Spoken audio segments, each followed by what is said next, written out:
welcome back to the Ping Pong Flix Show. My name is Chris Wong. I hope you all had a wonderful Easter weekend, and I hope you all got to watch Zack Snyder's Justice League over and over again. I've watched it like 3 times today, starting when it started, so hopefully that added to the number, definitely, and I felt that was a very important thing as well. It shows that there could be a spike in viewers after the Godzilla vs. Kong weekend, but we'll also talk about Godzilla vs. Kong as well. All right, but before we get into that, I have to thank my newest members of the Ping Pong Flix Show. Thank you to, let me get out of the way. Thank you to Dylan Yega, or I say Dylan Yega, but let me know if I did not say that right. And David Nguyen. So let me know if I said that as well. I'm very bad at names, but thank you to you both for joining as new members of the Ping Pong Flix Show. I truly appreciate it. All right. Well, let's get on with the first topic. The first topic of the day is, of course, going to be Godzilla vs. Kong. Big box office. Box office, Godzilla vs. Kong defeats Pandemic with $48.5 million US start, hits 285.4 millions globally. The tempo exceeded all expectations and by far devoured the biggest opening at the domestic box office since the COVID-19 crisis struck.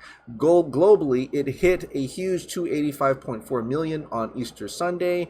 The US box office is back in action, right? The temple posted monstrous debut and included an estimated 32.2 million from 3,064 theaters. That's not bad. Usually it's like 4,000 theaters, right? So that's almost there. It's almost quite there. And there was a lot of praise for it, and also internationally as well. It did really well internationally. Many cinemas across Europe have been ordered reclosed, though, because of new surge of COVID cases. But Latin America is still struggling. But in America, at least in North America for now, it really saved theaters. You know, they thought about how Tenet was supposed to save theaters. That didn't happen. Wonder Woman 1984 was supposed to save theaters. That didn't happen. Well, now Godzilla vs. Kong, the two mightiest beasts, kaijus, have saved theaters. So, but you know, in normal times, numbers would be considered mediocre for a movie likely costing 200 million to produce, but not now. So it definitely is like that would be terrible. Like I would expect if it was normal, like regular type, it would have probably crossed over 100 million. I would bet. But look at this. At the box office, the legendary movie actually beat the domestic opening of the last installment, Godzilla King of the Monsters, and that was during regular time, and that was 47.8 million. So definitely, it is interesting to see that, and congratulations to Godzilla vs. Kong. Congratulations to Legendary indeed for that. But that's really awesome to see that continue the MonsterVerse. I mean, if Legendary can't really put a hold on it, and if the distributor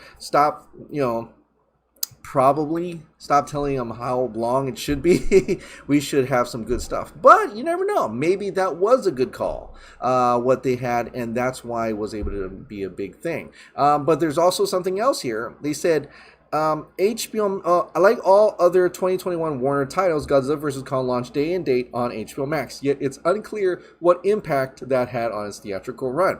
HBO Max didn't release viewership numbers, but said the film has had a larger viewing audience in its first 4 days than any other film or show since the launch of the streaming service. Whoa, that's huge. So that beat everything on the first 4 days? But what's a weird thing about it is not showing any releasing viewership numbers if that were the case. Very interesting. What do you guys think about that? Like, they're still hiding Zack Snyder's Justice League numbers. They came out and they showed numbers for Tina Turner, but for something like this that they should be pretty proud of and putting out a big statement saying, look, Godzilla vs. Kong is the larger viewing audience in its it's since the launch of the streaming service, yet they don't want to show their numbers. Yet they don't even talk about Zack Snyder's Justice League. There's no article on that. They don't even talk about that. Something is really fishy about this whole situation. It really is. Now, it has nothing to do with Legendary whatsoever. This is all Warner Brothers stuff, Warner Media stuff, right? So this is weird. It's a weird situation. But I guess, hopefully we'll find out more about Zack Snyder's Justice League later on. But yeah, so this is the 4th entry in the Legendary MonsterVerse series, earned an A cinema score from audiences, and quite a big opening. In fact, continue MonsterVerse started trending today. And you know what? Who saw that? Legendary. The official Legendary account actually says #continue to MonsterVerse is trending. And wow, a studio at only about, let me say, I think it peaked at like 25, maybe in 30K tweets, right? Actually tweeted out the #continue the MonsterVerse. Man, I mean, what would they do if it was a hashtag that tweeted out 1.5 million tweets? What would they would probably say, we're continuing the MonsterVerse. I mean, they gotta they have a reaction for the MonsterVerse fans for just 25,000 to 30,000 tweets. I don't know where it came off at, but when they did that, it was like around 20, and I'm like, wow, they already got a reaction for that. Damn, that's a cool studio. That's a cool studio. They really weren't. they obviously see what's happening. They obviously see, look, this was a success. I know we were going to stop at Godzilla vs. Kong because, it was trending downwards, right? Everything was trending downwards. And it's not exactly on the high, but it did better than the last movie, which is a good, because that means it's going like this and it's coming back up again. So at least the interest is there. Sam Parker, I see you right there first. Fix GVK first, though. But anyway, continue MonsterVerse. I agree. There's so much life in the MonsterVerse. There's so many other monsters to explore in the Godzilla MonsterVerse. Heck, if some people were saying, throw in Pacific Rim, I don't know about that. But seeing that, Mechagodzilla was in the movie, and it's very much that could be like the first sign of that technology in any case, then that would be kind of cool to see that happen. It would kind of throw off the whole origin about kaijus and stuff, unless they're saying, kaiju is like they're aliens, and these are titans, which is like on Earth. I don't know whatever they're going to say about that, but that would be still pretty cool. Though I would love it for them to just continue on with the MonsterVerse in such some fashion. Hey, if you got a Mechagodzilla, you got to throw in Jaguar at this point. But I want Gigan. I want we already had Ghidorah. Mecha Ghidorah, maybe. I don't know. We'll see. But let's just stay with Gigan, Ghidorah, Megalon. All those guys, just like throw them in there. Biollante, Gamera, the first Gamera, make that at the very end when you want to get into another hero versus hero type of thing again. That would be kind of cool. But yeah, I think they should continue the MonsterVerse.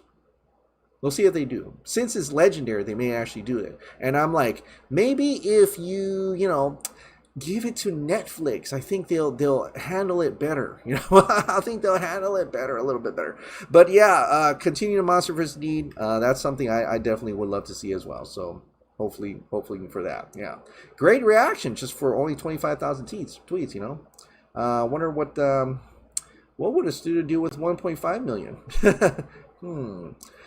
Speaking of another studio that has very much respect for Zack Snyder, or maybe the only studio right now that has respect for Zack Snyder, Army of the Dead. He put out a little teaser here. Let's see if it actually plays.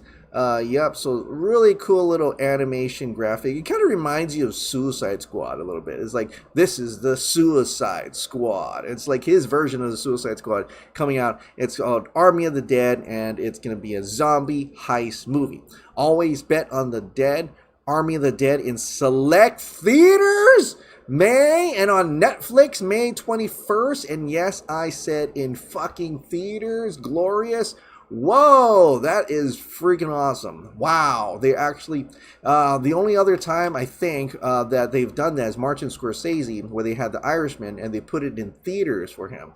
that shows a lot of love and respect for Zack Snyder. They know that his movie is going to sell out, and they're going to throw it in theaters. That's awesome. That's great. Netflix, they're like, oh, we got a keeper here, man. People love him. People love this director. He's a thing. He's a brand. We're going to try to keep him as much as possible because we're going to make him happy. So they're going to put it in theaters and on Netflix. That's crazy. That's cool. So Army of the Dead, that's awesome. Now there's also something else, like how long is Army of the Dead? Well, now it's been revealed that's 2 hours and 26 minutes, which I've heard that that's the longest zombie movie ever. Can someone confirm that? That's what people are saying, that Army of the Dead is going to be the longest zombie movie ever. And that's pretty nuts. That's something also breaking another record of zombie. He's always doing something new. You know, Zack Snyder's like, well, he did that. He did that. So if this is the case, he's got the longest zombie movie ever right now. 2 hours and 26 minutes. Someone confirm that, please. So that's Army of the Dead. I can't wait. May. Can't get here soon enough. Can't wait to watch that, indeed. All right. Since we're talking about Zack Snyder, let's get into Zack Snyder's Justice League, Restore the Snyderverse. This is information coming from McD. Today was a trending day. We had Restore the Snyderverse. I think it trended to I'll read it in really soon. It's right there. And so it did well in trending, and it also, a lot of people watched it on Zack Snyder's Justice League. I hope there was a watch party today, and people were watching over and over, sharing their screens and such and so and so forth. Even like Zack Snyder, he shared his screen too, just relaxing. Apparently he's on vacation, and he's got his on his iPad. And I gotta think, I didn't know the iPad was a nice 4:3 aspect ratio. I didn't know that. I don't know which version this is, but man, Zach's got to clean that screen though.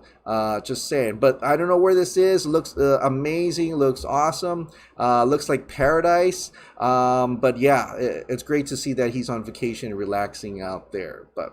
But going back to Mick D's tweet here, the full weight of Warner Brothers' social marketing has been behind Godzilla vs. Kong since it launched. It made its big splash during the week. We've since taken a 2+ week old release with zero support from Warner Bros. To greater heights, and we say not impressed. Wow. Today, Zack Snyder's Justice League dwarfed them. That's amazing that we actually dwarfed Godzilla vs. Kong here. And you see the purple represents Restore the Snyderverse or Snyder Cut, and that has this much. Godzilla vs. Kong, Godzilla's right there, down there. So maybe in the long run, Zack Snyder's Justice League and the Snyder Cut will actually outperform Godzilla vs. Kong in the long run, as people find more times to watch a 4-hour movie rather than the 2-hour Godzilla vs. Kong movie. So, or under 2-hour Godzilla vs. Kong movie, right? So the tweets right here, 170.7. Okay, so Godzilla vs. Kong did 57.3, and there's this level of engagement. So definitely the engagement and the our own word of mouth marketing did way better than Godzilla vs. Kong. But Godzilla vs. Kong, they had a great weekend. I know it more seems like a competition here, but it's just to show that the word of mouth, the fans want something that Warner Brothers is not even marketing, and it just did better than their own marketing. That's the whole key message here. So that's pretty awesome to see, and definitely hopefully we'll see some spikes in Zack Snyder's Justice League. But will we ever know though? That's the problem. Like, will they ever tell us if there is a spike in viewership? They don't even want to share the initial viewership, which is by far very frustrating. It seems like other news sites and articles like, why are they being quiet about this? Why aren't they sharing about this? And I don't know how long they're going to start ignoring, or how long they can keep ignoring it, but it is quite frustrating to see that there is nothing from Warner Brothers. And I think if we keep the pressure on it, something will finally snap, hopefully. And hopefully we'll see that that soon. But continue on to Zack Snyder's Justice League. He put this out a few days ago, but I wanted to share it now. So this is a clip from We Live in a Society line, which I'll play right here, right now.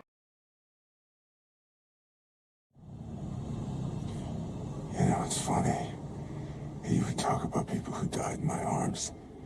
Because when I held Harley Quinn, and she was bleeding and dying, she begged me with her last breath. Then when I killed you, and make no mistake, I will fucking kill you. do it slow. I'm gonna honor that promise.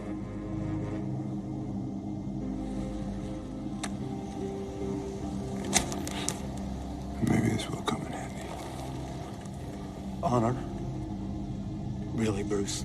Honor? We live in a society where honor is a distant memory. By the way, who do you think screamed the loudest? The girl? Or the boy?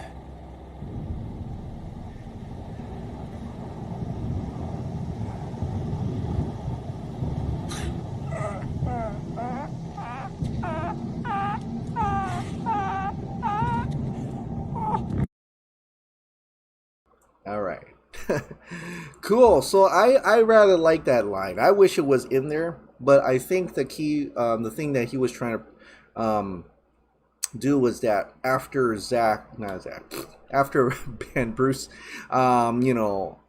said that I'm gonna fucking kill you, he wanted to, in a way, shut him up. So it for the first time, Joker was silent on that matter, and actually a little bit of shaky too. So so that puts power back into the Batman a little bit. So but I love that line. Unfortunately, Zack said that we will not see that line anywhere on a physical release or anything like that. It's only available clipped here or in the Vero, and the reason why is because they wouldn't let him. And I'm like, oh wow, really?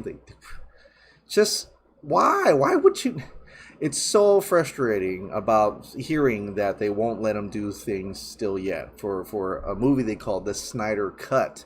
Like, obviously they're still cutting stuff, but anyway, it was a cool little thing. And also tagging that 32nd of Mars shirt. We live in a society, a very simple "We live in a society" shirt. So, and proceeds go to FSP. So I think it's still available, but I'll link that in the description below so you can check it out as well. And also there was that line, right? They said the boy or the girl. Like, who is he referring to? I figured it meant the boy is Robin. Who's the girl? Is the girl the other Robin? Like, is it referring to both Robins?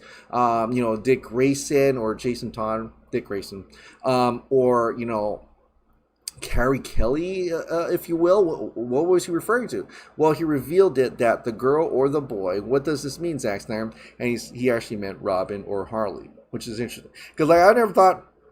I guess Harley is the girl, but you when spoken from Joker, I always felt like, oh, he's talking down as someone much younger. But I guess he is older than Harley, but I felt like it was like a kid level. So, but no, it's Robin or Harley. So both of those. In fact, wait, Harley, it's interesting because I guess in this nightmare world, or prior to her death, she was working for Bruce. Maybe she was like the girl Robin in a way. Like, is that what's insinuated here? Like, there is no Carrie Kelly, or she is Carrie Kelly? I don't know. I'm kind of like at kind of wondering about that. Like, if she was working for Bruce or working for Batman as his, kind of like his Robin in a way. And that's why when Joker refers, who cried more to the girl or the boy, almost like is that like the girl or boy version of your Wonder, girl or boy Wonder in a way, right? His sidekick, right? And is he saying that Harley was the sidekick? I wonder. I'm very curious about that. Like, she became a Robin in a way. Man, that's interesting to wonder, and I can't wait to hopefully one day see that when we restore the Snyderverse and we get to see Justice League 2, and all the different characters that heroes, villains turns to heroes, and all these different characters and their relationships and with each other, and how do they deal with the past that that they've had together, and overcoming that past and working together for a common cause. It's like that type of connection and relationship and character development is so intriguing. I want to see that. I definitely want to see how that's going to work out, Zack Snyder shows. Like, also, who are the other characters that will show up in this? Are there any other heroes? Any other villains and show up? You know, it's a pretty broad spectrum in the DC, especially when the world is gone. If the world's gone, like, there must be heroes that we haven't seen that survive the whole thing and work together, and they recruited into their ragtag team. So really intrigued by this, and there's a lot of sacrifices too, right? They all die, they come and go, and down to the last, you know, hero, which made it back through time, which is Flash. So wow, Robin or Harley? I'm just thinking about that, or maybe he's like, is it Robin or is it Harley? Is he like putting the question back on us? In a way, that could be it too. You know, maybe he's trying to tell us to, well, what do you think? Is it Robin? Or is it Harley? Is it Carrie Kelly? Or is it Harley Quinn? Interesting. Very interesting.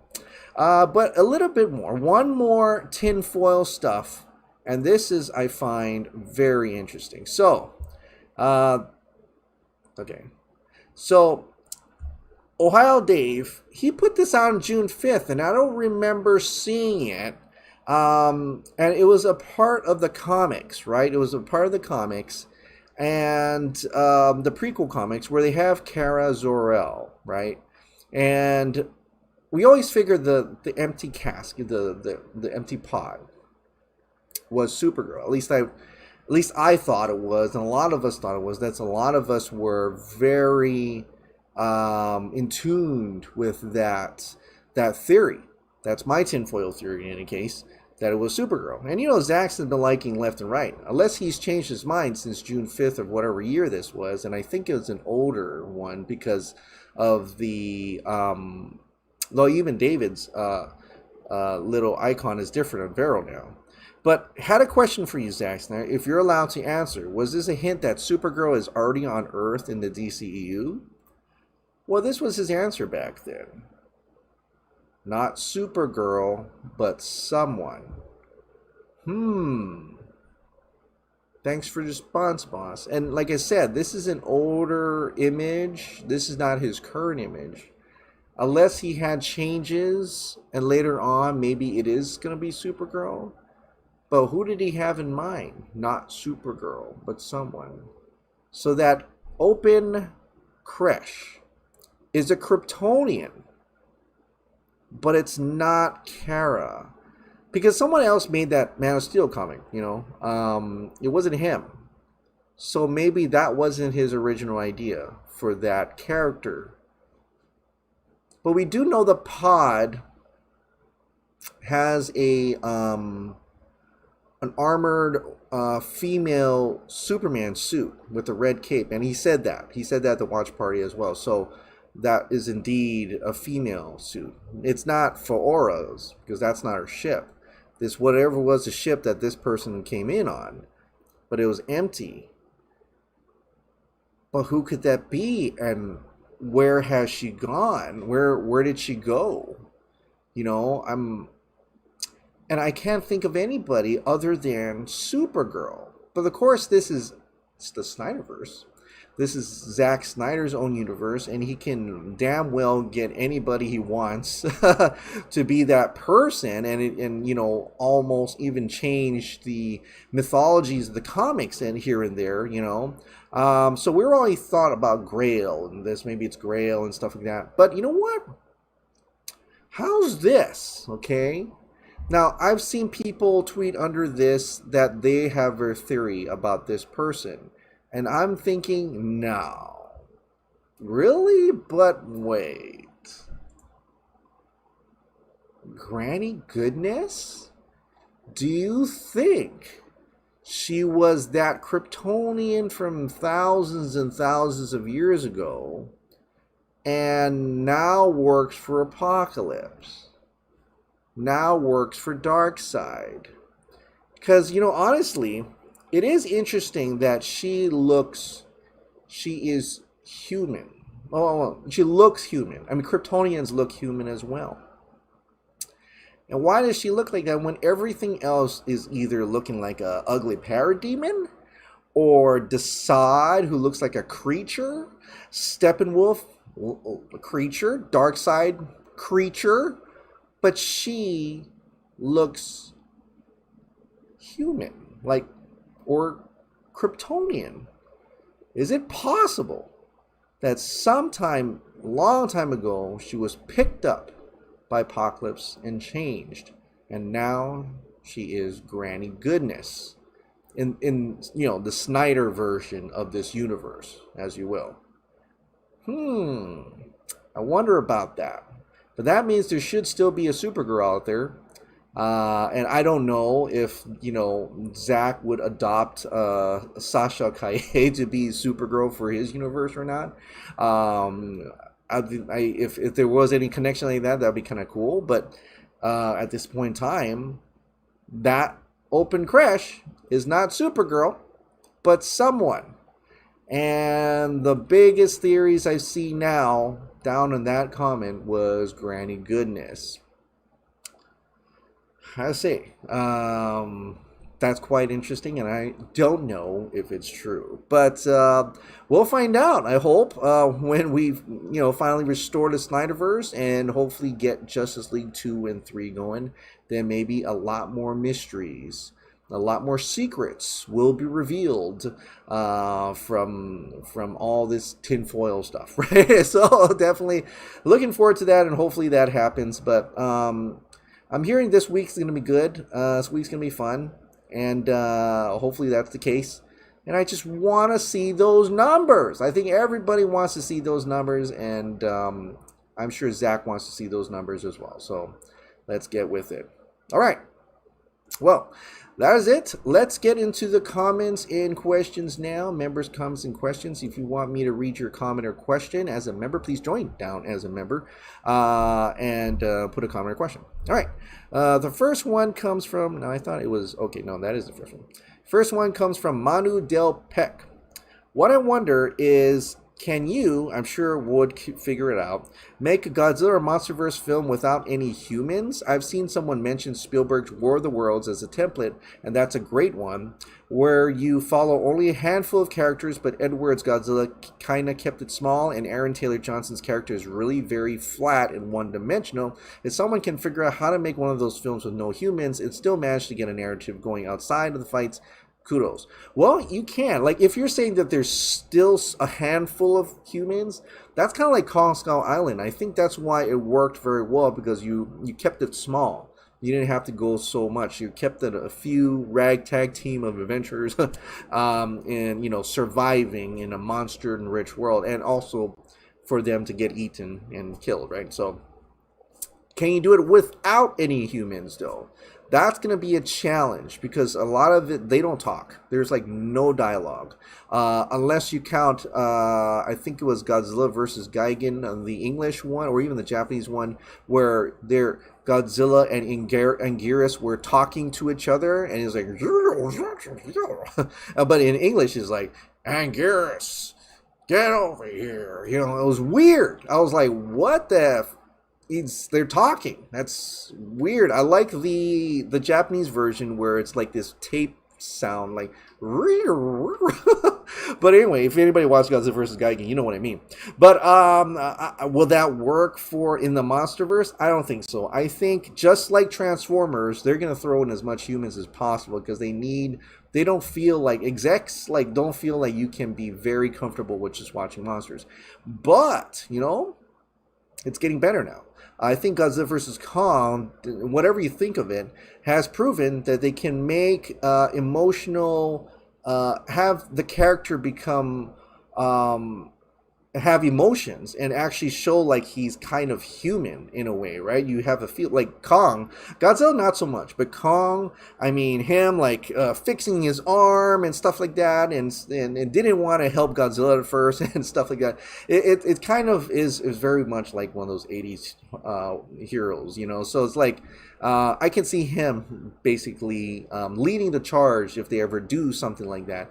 Godzilla can to a certain extent. I think it's more challenging to animate a lizard head into making you know if he's grimacing, he's smiling, or being generally freaky or not. But you had that dog-like look, that puppy dog look when he's like, oh, I'm hurt. But Kong, it's a lot easier to do reactions, but it's going to be tough. I mean, one day they might have a MonsterVerse, and it would have to be kind of like King of the Monsters, but all monsters attack, like lots of monsters everywhere, and they all have certain aspects to them. But it's going to be quite difficult for them to consider not having humans at all. I think there's still going to be like a handful.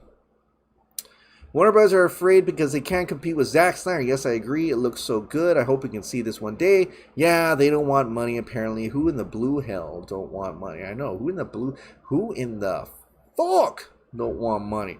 So the execs keep making exact same mistakes over and over and over. The classic definition of insanity, doing the exact same thing over and over. It's the same kind of circumstances while expecting different results. Tsujihara and Emmerich were and are certifiably insane. Cut it down, make it more fun, The superiors who allow Emmerich to remain are therefore similarly insane.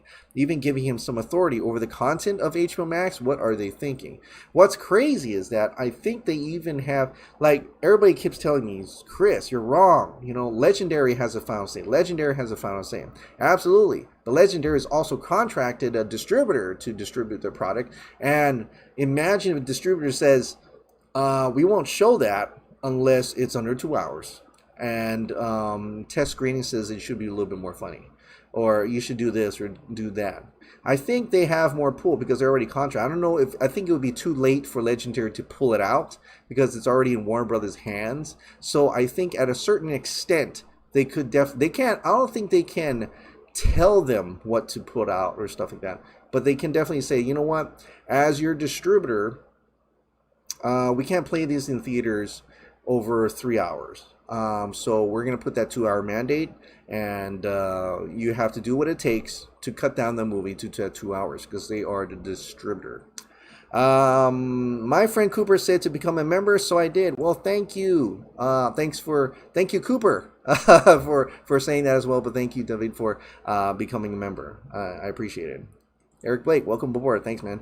Release the Wingard cut. Yeah, if years later down the line and he says, you know what, I want to show you my Wingard cut, that would be kind of cool. And then I'd be, yeah, sure, yeah, if you want to do it, then I definitely want to watch it. Loved the film, didn't feel rushed at all to me. It is odd that big actors like Chandler are barely cameos and actors like Zhang Ziyi were entirely cut. Wingard spoke about it again, how plot points changed in post, and obviously those big fields often leave a lot on the cutting room floor. I know people are wary because it's Warner Brothers co-production, but GVK just doesn't feel cut to shreds. It has a nice pace, the story is simple and clear. Suicide Squad, BVS theatrical, you just could tell. And you know, that's okay for you to feel that way. My wife and a few others people I talked to you know, general audience, they're like, wow, that really felt rushed. But you know what? Some people said that's good because all I wanted to see was the fight, and I'm getting that's why it rushed to the fight. Adam Wingard, I've seen his movies. It doesn't rush that way. Like if you've seen Your Next, it sets up. There's a lot of setup, but once it gets down to when she finally starts killing and you finally realize like, oh, she's not really a innocent girl. She's actually probably a killer herself. That's the setup from before. It made it so much more impactful. So I feel that he did have more setup and more things in the way, and he obviously does. But I'm gonna wait. Like I'm putting out come back to me like years from now, and unless he doesn't come out at all. But I feel like he's under a contractual obligation to be the PR to continue to push that this is his version, just like David Ayer did. What Alexander talks about in the interview is basically explained when Bersher's character goes to visit him, not the girlfriend part. I guess they switched it to his brother. Yeah, they switched it to the brother, and they had a picture, right? So. GVK has prominent POCs or central characters, so as much as I hate Toby, not the same situation. Prominent POCs as central characters, though, so as much as I hate Toby, not the same situation. Same situation as what? I mean, he cut out a lot of people in that one, but that's all I'm saying. Hey, Chris, all this talk of studio interference and 2-hour mandates has me worried about Mortal Kombat. Looked it up, and sure enough, it's an hour and 50 minutes. Is it only an hour and 50 minutes? I have high hopes for this flick, and I don't know how much world building needs to be done, but that doesn't seem long enough. I always thought Mortal Kombat could be the next big universe. Giving us a couple movies explaining the clans and lore would have been sick. I guess we will see. Have you heard any drama surrounding the new Mortal Kombat movie? No, I haven't. I haven't at all. In fact, I didn't even know there was drama behind the Godzilla vs Kong movie. But we'll see. You know, some movies actually do well with under 2 hours. You know, and straight up action movies and stuff like that can do well. And I thought the original Mortal Kombat was under 2 hours as well. But so it depends. It depends, and we'll see when we watch the movie. When you watch the movie, that's when you'll get the feeling like, well, is there that, what happened there, or you know, something. I feel like there was more there, but we'll see. Thanks, Jonathan Mueller. William Francis Colette. I have been suspicious of Johns. He seems to subtly destroying DC and the Warner Bros. DC. Someone has got to see the connections. There is a lot of connections, and you know, when I was researching the Aquaman, and I know I put Zack Snyder's Aquaman, what I meant was like in the Snyderverse.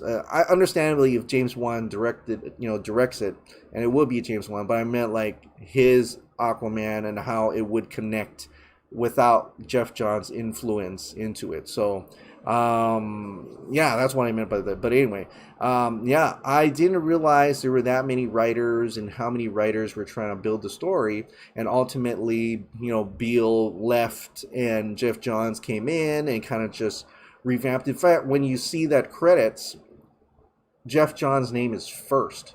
This is Jeff Johns and James Wan, and then Will Beale. So obviously he took the cake for the whole thing.